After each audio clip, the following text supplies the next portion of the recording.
BodyBags, where horror lies. What up, BodyBags? Chorus Crypt here. This week was a creature feature week, and shockingly, I looked back and realized Anaconda had never been reviewed on this channel, and I figure if you're talking about creature features, Anaconda is definitely a classic in that category. I mean, it's to me, this is a classic movie. I mean, back in the day when I remember going to Walmart and buying this on VHS. And I remember the cover, it was a lot better than this one. It was just this anaconda head, and it was all embossed and everything, and the eyes were all shiny. And I remember the cover is what got me. And I remember I was real young when I had first saw it, and I remember loving it. I had wore that VHS tape out, but, you know, it had been years and years since I seen this. And I remember, I think a year ago, I saw this at Target on sale for like $4, brand new. So I picked it up and thought, why not? And it's just been sitting on my shelf collecting dust, waiting for a time to see it. So it was the perfect time to bust it out. Watched it last night for a review here. And basically, this dude, he's directing a documentary, and he gets this team of people to go out there and find this giant mythical, not mythical, but legendary, you know, anaconda. It's huge or whatever.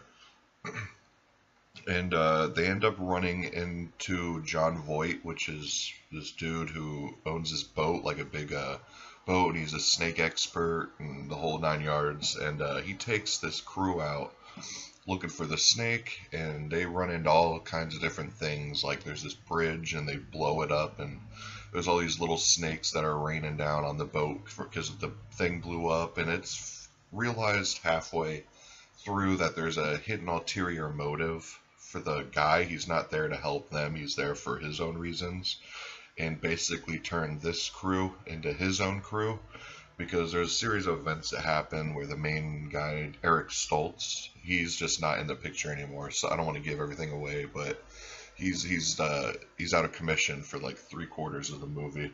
But at the end, they end up finding the snake, what they came for, but it just doesn't turn out that good.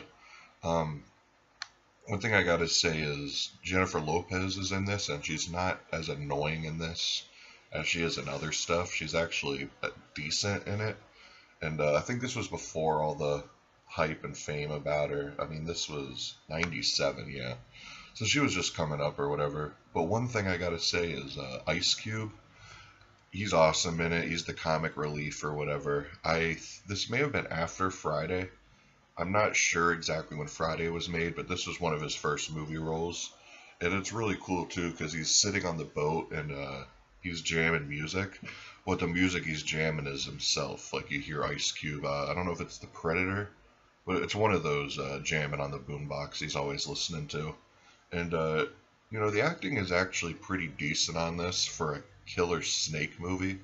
This movie's like head and shoulders above any of the snake movies Sci-Fi or Asylum puts out. Like, this one actually takes itself 100% serious, you know.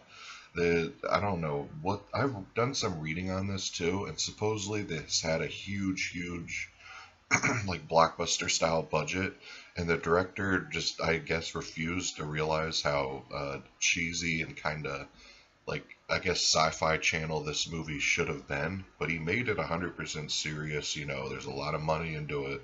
I gotta say, for 97, the CGI and everything of the snake looked pretty decent. It's not the best CGI you'll find around, but it works for this kind of movie. You know, the intro to this, I think, is really intense. I like it. You know, there's really cool scenes in this, like this dude, he's standing on this like cliff waterfall thing, and he ends up falling, and the snake comes and just bites him and wraps it around. It's just crazy. It's cool stuff like that. You know, I actually am afraid of, like, not afraid, but I really don't like snakes or spiders, so movies like that, like Anaconda or Arachnophobia, yeah, they really get to me. And I do gotta say, if you've seen this and you really like it, I highly recommend the sequel too, which is called Anaconda's Hunt for the Blood Orchid. I actually saw that one in theaters, and it was pretty freaky too. But yeah, definitely check this out if you're trying to get into creature features and you need like a basic rundown list. This would be a good way to go. I mean, if you have a Target around you, I think every time I go there, I still see it for like $5 or $6. But the transfer is nothing amazing. Like it's nothing reference quality or something I would ever talk about again. But it's better than the VHS tape I had, if you know. So that's something. But for $4, I can't really complain. But I'll leave it on this. I wish they would have had left the original cover with just the snake head on it. But yeah, definitely check this out if you haven't seen it. It's really fun.